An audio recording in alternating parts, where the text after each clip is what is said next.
After my dad lost the bid, he told me to stage an accident in front of the rival company. I was dumbfounded. That's outrageous. Obviously, I couldn't really stage a public accident, so I walked up to the security guard at the rival company and said, "Hey bro, you want a girlfriend?" The young man stared at me for a few seconds. "Yeah." I gave him a sly grin. "Take me inside and help me yank out the money tree in your chairman's office, and I'll be your girlfriend. Deal?" To my surprise, he really led me into his dad's office and yanked out the money tree right in front of his dad. After losing the bid, my dad came home and yelled at the cat, yelled at the dog, then yelled at me. Finally, he pointed his trembling finger at me and issued an ultimatum. "Jennifer Delaney, you have two options," he said. 1. Go on a blind date and bring me a son-in-law. 2. Stage an accident in front of the rival company. Me. What? Dad, that's insane. As a young and vibrant girl in my prime, there's no way I'm walking down the aisle this early, so I picked option 2. But let's be real, there's no way I'd actually stage an accident. Not in this lifetime. I pulled my cap low and leaned toward the security booth window. In a low voice, I called out to the guy inside, whose hat was covering his face. "Hey, bro. You calling ghosts or something?" he snapped, yanking off his hat, his brows furrowed in slight irritation. The moment I saw his handsome face, I froze. No wonder my dad lost the bid. Our security guard back home needs a breather after 3 steps. How could he compete? As I was zoning out staring at him, his hoarse voice came again. "What do you want?" That snapped me back to my mission, but looking at his face made it awkward to speak. After a long pause, I finally squeezed out, "Do you have a girlfriend?" He looked baffled. I forced myself to hold his gaze and added, "Take me to your chairman's office and help me pull out his money tree. I'll be your girlfriend. Deal?" "Sorry, Dad. Your daughter just can't bring herself to stage a fake accident." "Boo-hoo! Why yank out the money tree?" "Because 2 weeks ago, I overheard my dad ranting about how the rival boss somehow got hold of a money tree. I suspect that tree's the reason Dad lost the bid." "Why do it myself?" "Because you can't trust a good-looking guy. Maybe what I said was so absurd that it left him stunned. Just when I thought he was about to refuse, he suddenly nodded and said, 'All right, let's go.'" "Huh?" He agreed? I looked at him suspiciously. Is this guy right in the head? What kind of security guard helps someone pull out his own chairman's money tree? Maybe my stare was too obvious. He put on his security cap, raised his chin, and said, "Relax, I had a checkup. The doctor says my scalp's perfectly healthy." "Dude, you really know your health." "Wait." I stopped him, looking conflicted. I can't go in like this. A few minutes later, he looked at me speechlessly. "You sure about this?" I waved mysteriously. "You don't get it. Yuck. After all, I'm the rival company's daughter. They probably know everything about me. I might get caught before even getting inside." I squeezed into a trash can, gagging. "Ugh, why is there dog poop in here? Gross." After countless hardships, I finally made it into my dad's nemesis office.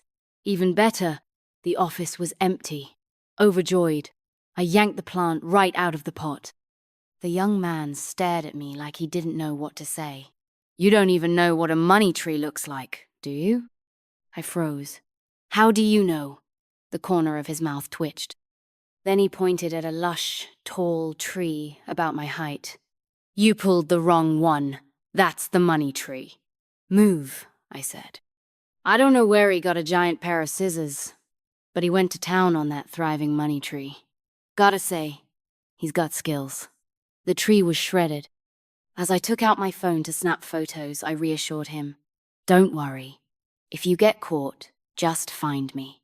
I got your back." "Sure," he smiled, curling his lips. "Then give me your number so I can save it." I generously gave him my number and took his too. "By the way, what's your name?" "I'll save it. Luke Dawson." Huh? Why does that name sound so familiar? While I was trying to remember where I'd heard it, the office door suddenly swung open. I froze. My dad's nemesis glared at us like lasers were shooting from his eyes. "What are you two doing?" Panicked, I blurted out. "Uncle, we came here to poop."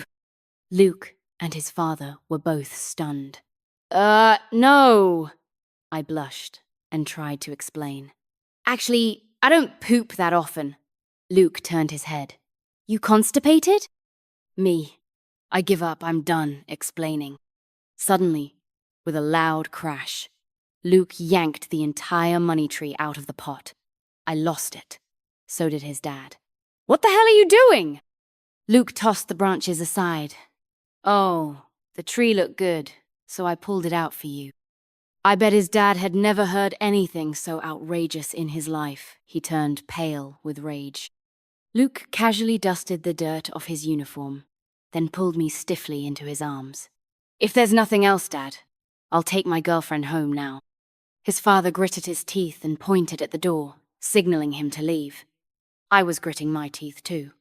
"Did you just call him what?" It wasn't until Luke dragged me back to the security booth that my finger trembled as I pointed at him. You. Luke pulled my wrist and gently pulled me back into his embrace. "You're my girlfriend, remember?" I. He raised his eyebrows. "You told me to stick with you, babe. I was falling apart." "You never told me he was your dad." No wonder his name sounded so damn familiar. And what kind of decent son yanks out his own father's money tree? Luke chuckled indifferently. "So what, babe? I can even pull off his toupee if you want." Me. Savage. What a devoted son. Luke clung to me completely. "Now you gotta take responsibility." I was confused. "For what? For me? For who?" "Exactly. Fine." Luke gritted his teeth and smiled. "You messing with me?" He pulled out his phone. I had a bad feeling. "What are you doing?" Luke's face was deadpan. "Calling the cops." "What?" I snatched his phone away. "Come on, don't call the police over something so trivial. You want me to take responsibility? Fine, I'll do it." Luke raised an eyebrow. "Agree to what?" I blurted out. "Agree to take responsibility for Ma Dongmei. No, for you." "Luke." When I got home, I threw myself into my dad's arms, bawling, and exaggerated everything about how Luke had tricked, deceived, and threatened me. "What should I do, Dad? Do you think he wants to KFC me?" After hearing it all, my dad waved his hand dismissively and pulled out his phone. "That's it?" I thought it was something serious. Hold on. Truly, only dads are the best in the world. My humiliation from Luke's threats was soothed by my dad's swagger, and I smugly texted Luke, "You're finished." "Luke," I typed triumphantly. "My dad says we've got connections in the business world. We're not afraid of you, you airborne wild boar." "Luke." But when I opened the picture my dad sent me, I was dumbfounded. "Dad, what's with this meme you sent me?" My dad leaned in, whispering devilishly. "Didn't you say that kid's clinging to you? Have him print this picture and slip it into the contract his dad's signing tomorrow. Ask him if he dares." I said, "Dad, that's insane." My dad ignored my frozen expression and glanced at my screen. "I never said that. And remember, we run a legit business. Don't spread nonsense outside." Me, frantically reopening my chat with Luke. "That last message my cat sent it, okay?" Luke sneered. "Why don't you say your cat can do backflips?" "But my cat really can do backflips." I pulled up a video from 2 nights ago of Meow Meow flipping in the living room and sent it to him. Luke seemed stunned and replied with a 6. I let out a breath of relief and immediately sent him the meme my dad gave me that said, "What level are you? Signing the same deal as me?" "Luke," I added sweetly, "silly piggy, since you don't believe me, your punishment is to print this picture and slip it into your dad's contract for tomorrow." After a moment, Luke sent me a voice message, his voice deep and magnetic. "Sure, but if I do it, you have to kiss me. The boy's got moves." I blushed, instinctively wanting to refuse. but then thought, what kind of normal son would sabotage his own father's signing ceremony anyway? I arrogantly agreed, thinking that if Luke failed, I'd have an excuse to dump him. But the next day, I realized I was wrong, because Luke was not normal. My dad burst into maniacal laughter as he looked at the news of Dawson Group's contract termination on Weibo. I stared at the message Luke sent, asking when I was going to kiss him. Completely speechless. My dad peeked over my shoulder, eager to comment. I quickly put my phone away and swore I'd never help him with anything again. What kind of father pushes his daughter into a pit like this? To prevent any more of my dad's madness, I resolutely took my cats and dogs back to my little apartment. A few days later, I went out for dinner. Maybe it was the iced milk tea I had earlier, but after sitting down, I rushed to the restroom twice, stumbling and weak. "Are you okay?" I thought it was the waiter and didn't even lift my head. "I'm fine, thank you," a lazy young male voice replied. "No problem." That familiar voice hit me like lightning. I froze, and there was Luke, smiling faintly. "Haven't heard from you in a week. I almost called the cops. Thought you went missing." "Threats! This was a blatant threat." I forced a smile. "My phone broke recently. Had to get it repaired." Luke let out a meaningful "oh." "I thought you were avoiding me." "Damn you, why say the truth out loud?" My scalp tingled from the awkwardness, but Luke narrowed his eyes. "Why are you trembling? Don't tell me you ordered those 10 plates of smashed cucumber my family got tonight." I shook my head vigorously. "Absolutely not." Then, curiosity got the better of me. 10 plates of smashed cucumber? That's when Luke told me that his whole family was dining here, waited an hour, and then were served 10 plates of smashed cucumber. His dad sent him to the kitchen, only to find someone had messed with the menu. I couldn't hold back my laughter, waving my hand repeatedly. It really wasn't me. "Oh, I don't believe you." I showed exaggerated heartbreak at his distrust. Luke looked up and calmly reminded me. "I did what you asked last time. When are you going to kiss me?" "Do that, and I'll believe you." "Me?" Luke leaned in and whispered. "No time like the present, huh?" I swallowed hard. "Man, you're playing with fire." Luke smirked. "Then come play with me." "What kind of dirty talk was this?" His handsome face drew closer, my heart pounding wildly. Luke's voice was intimate and hoarse. "Jennifer, give me a kiss." "Me? Seriously? In broad daylight?" Just as Luke's lips were about to touch mine, a suspicious female voice interrupted. "Luke? Luke. Mom." A few minutes later, I sat there regretting ever leaving my house today. Luke glanced at me and teased. "You keep squirming. Got hemorrhoids?" "Me. What kind of nonsense are you talking about?" Luke's mom shot him a glare, then slipped a large gold bracelet onto my wrist. "Jennifer, it's our first meeting. I didn't prepare much, so take this bracelet as a gift." "Me? Auntie, I really can't accept this."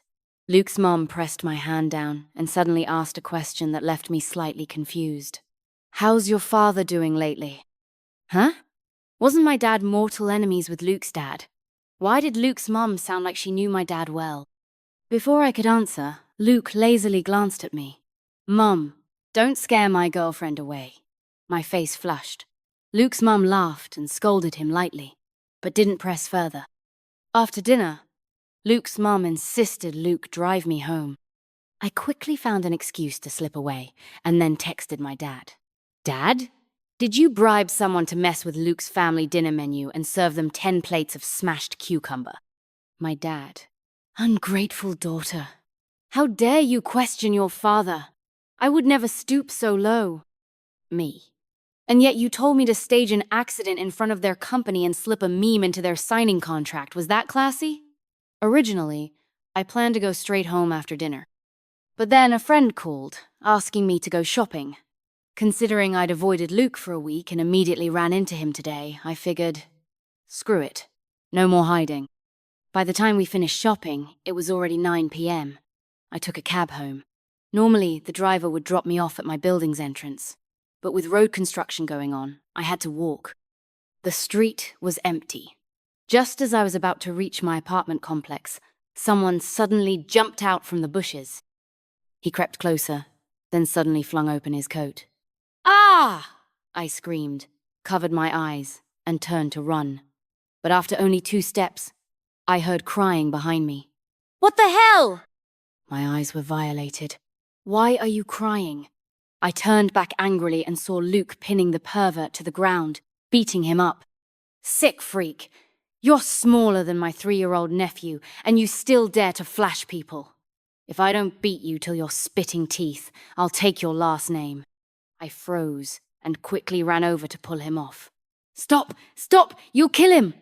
The creep seized the chance to sob and ran away. After a moment of silence, I glared at him.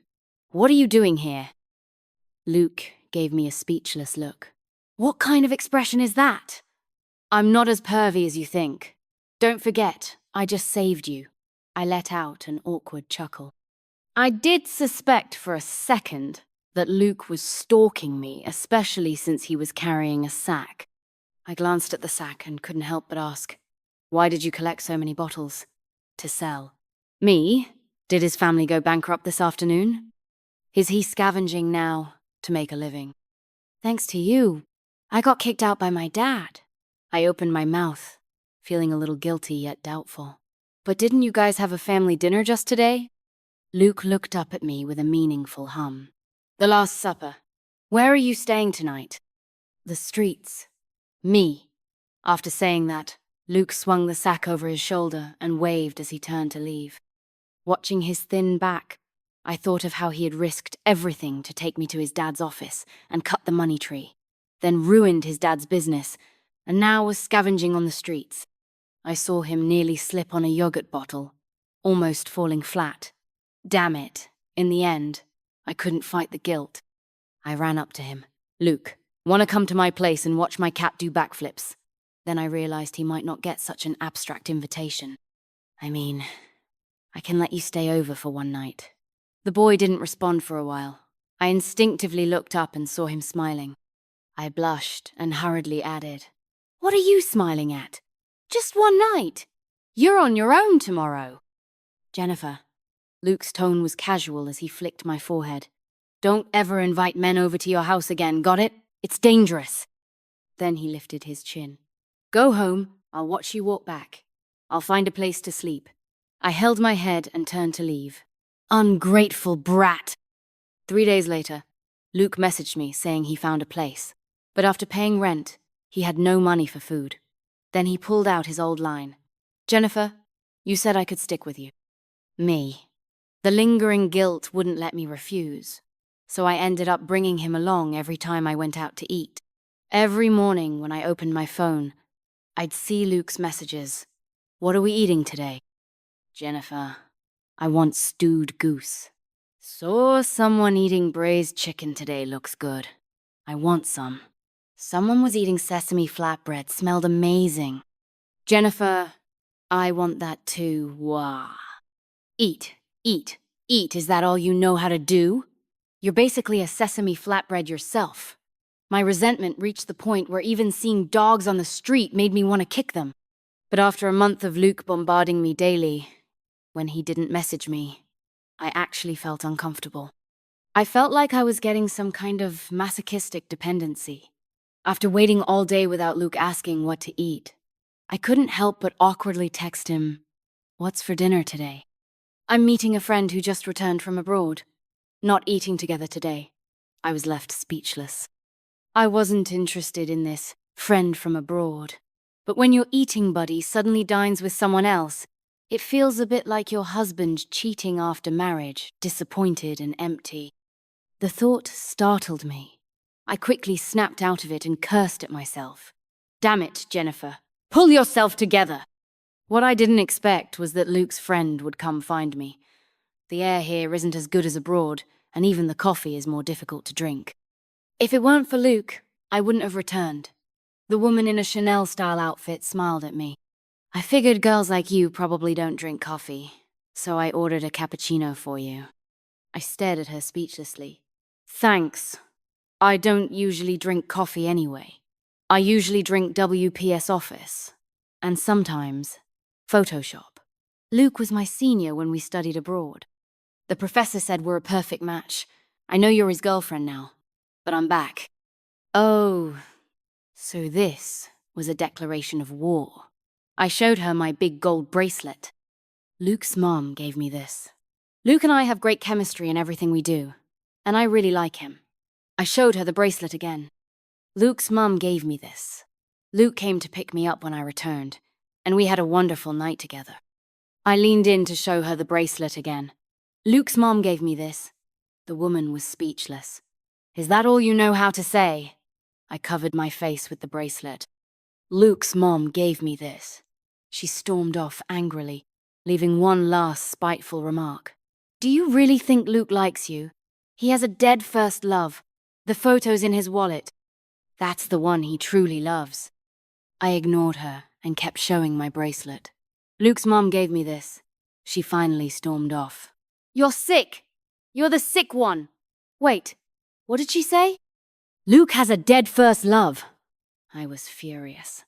That bastard's got a dead white moonlight, yet he eats my food, drinks my drinks, and spends my money.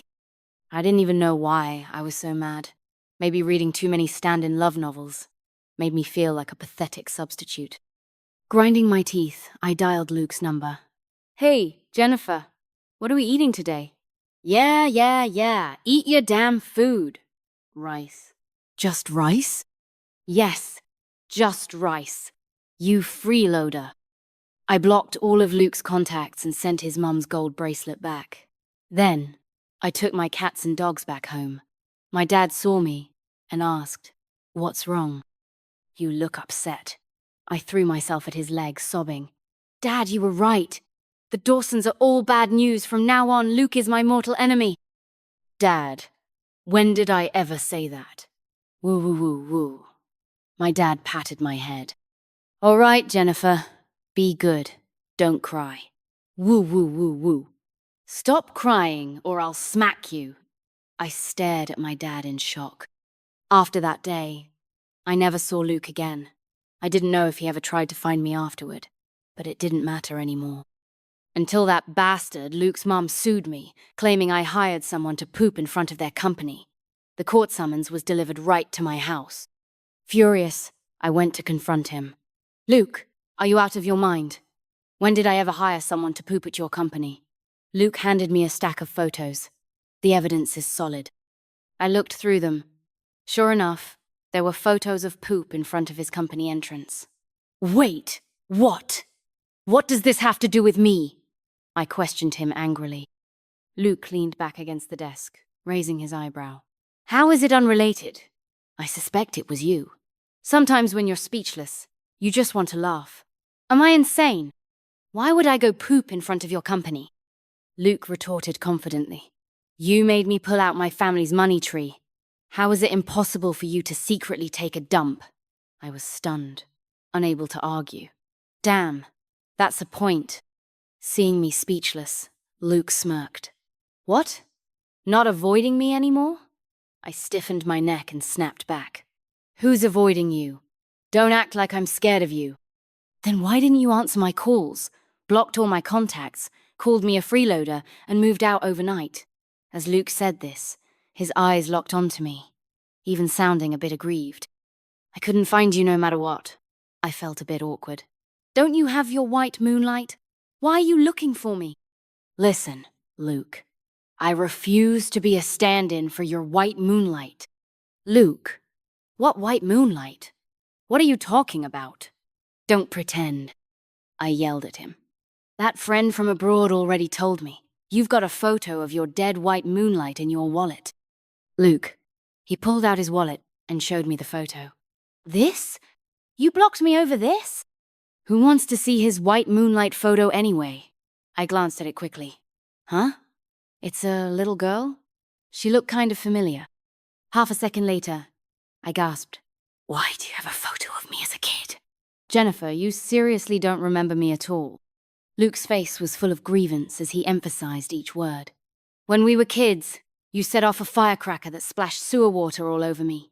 You said you'd take responsibility. You forgot? I blinked and tried to recall. Turns out I did like setting off firecrackers near sewers as a kid, and once accidentally soaked a little boy who was walking by. His brand new clothes were ruined, and he cried like crazy. I got impatient and told him to stop crying and that I'd take responsibility. But afterward, my dad and I moved away, and I completely forgot about it. So that boy was Luke? I opened my mouth. But I remember you were called Rook back then. The veins on Luke's forehead popped as he gritted his teeth. That's because mud was dripping into my mouth, and I couldn't speak clearly. I told you many times, it's Luke! Luke! Oh, misunderstanding resolved. We were silent for a while. Suddenly, Luke smiled. So you thought I saw you as a stand-in and got jealous. Why say the truth out loud? My face turned red. I changed the subject. So why did your friend from abroad say I was dead? Luke lazily smirked. No idea. Maybe because the photo was from your childhood. They assumed you died young. Me? Luke leaned in, chuckling.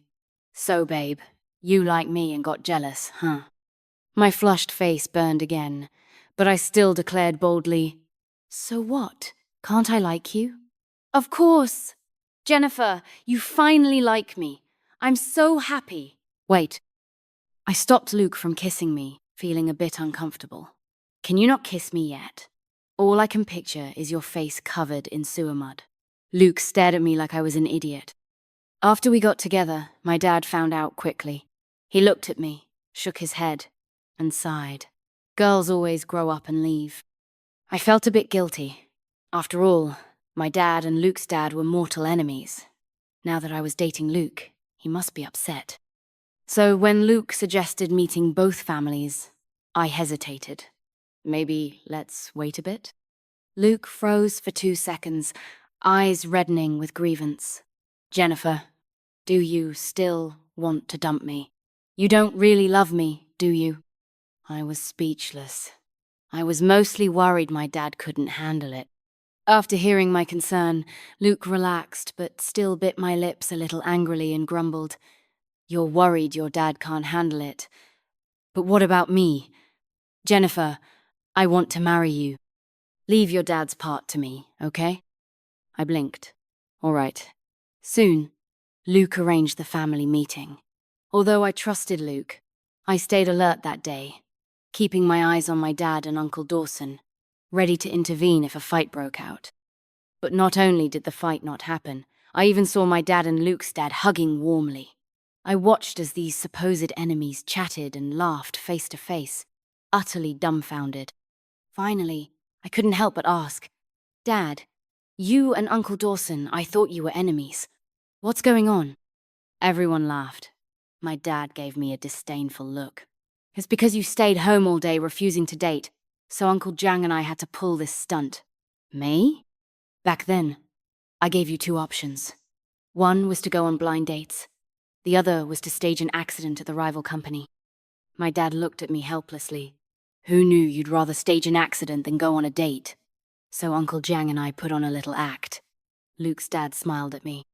Jennifer, I recognized you the moment you stepped into the office. I even held you when you were born. Remember? My dad sighed too. Yeah, and the moment he held you, you started crying. Who knows why? I was speechless. Luke grinned. Babe, so you've loved causing trouble since you were little, huh? Can you shut up? So the whole table was acting together to fool me. Later, lying in bed, I wondered what would have happened if I chose the first option. Luke kissed me and hummed lowly. No matter which you chose, you'd still end up with me. Extra. Luke walked into a pet store.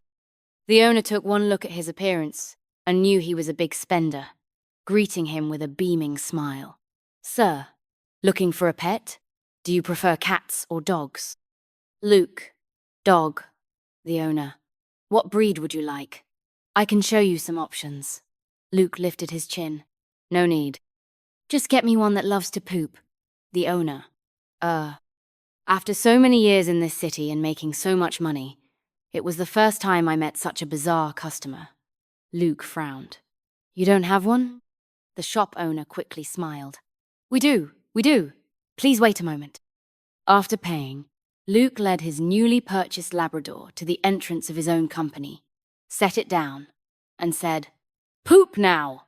Even the dog was speechless. Don't be ridiculous. Seeing the Labrador motionless for a long time, Luke urged it again, glaring threateningly. Poop now, or I'll cook you in a hot pot. Luke's father had left an important document at the office during the day, so he drove over late at night to retrieve it, only to witness his son ordering a dog to poop at the company entrance.